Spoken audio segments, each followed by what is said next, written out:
Hello, Steve White, Steve Rs89. Well, I just wanted to talk about something that I noticed recently. I was just watching a video. It was a review of the HD release of Death Becomes Her.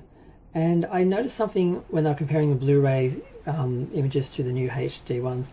There was a bit of a trend for a few years there where people were really doing some questionable things with their HD remasters and upscales and everything, because I think because they were trying to sell HD TVs and big TVs to people, they really needed to sell that they actually had something more to see if they bought a HD screen or a big screen. And it's like, there really wasn't, because these films don't have that extra level of detail and they have grain, and it's not the same as films that are shot in HD.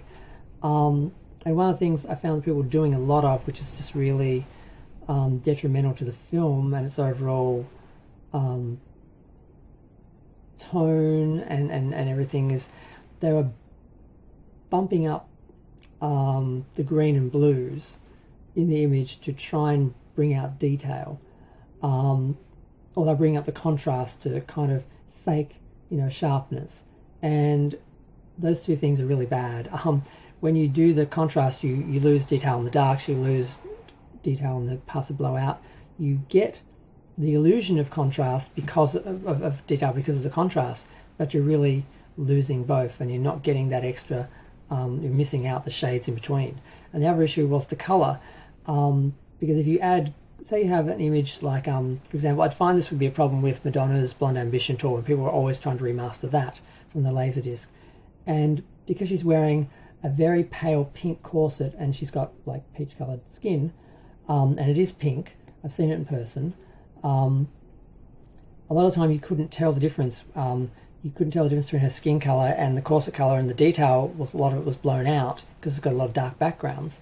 And in order to sort of bring that detail out, they'd bring up the green or the blue, and you would see a bit more detail. You'd see the detail like in the stitching and everything, but all the colour for the image was wrong, and she looked sick because she had this blue-green look, not this nice bright sort of peachy sort of colour and all that. And some people got it right, and there's a couple of nice remasters of it, but a lot of them just look wrong. And this is something that I found was happening with film. It's something that people realise, and I discovered it through my own trying to remaster images. You realise when you bring up some of the colours, the darker colours, the blues and greens, it does sort of bring out some of the detail, but then it changes the colour of the image, and that ruins it. So you sort of can't have both. But a lot of people did on Blu-ray, and there are a lot of films, like you look at the Wrath of Khan as well, the DVD director's edition of that looks wonderful. You look at the Blu-ray and it's like totally different colour. It's like a blue film, and it does look a little detail, but it's darker and it just looks wrong in a lot of shots. And then they did the HD version, and a lot of the HD versions are walking back this trend and changing the colours, and actually doing proper remasters and just getting the detail from the remastering, not from trying to mess with the colour grading. And unfortunately, like I said, some of these films just don't have that level of detail, and they do have grain. And the other issue now, that we've sort of gone through trends, and now the trend seems to be softening everything to the point where, not just softening, but using AI, and it creates detail that's not there. And sometimes it works, and other times it's a horror story. Like you look at some of the backgrounds with people, that someone had frozen group shots and crowd shots from Jaws and stuff like that, and you see it's made detail in people's faces, and they look like monsters because the shadow and that, they've turned them into lines, and the eye lines lower because there was a shadow beneath it, and they don't have the edge because it's too close to the colour of the eye, and all this sort of stuff. And it's like, oh my god. So that's an issue.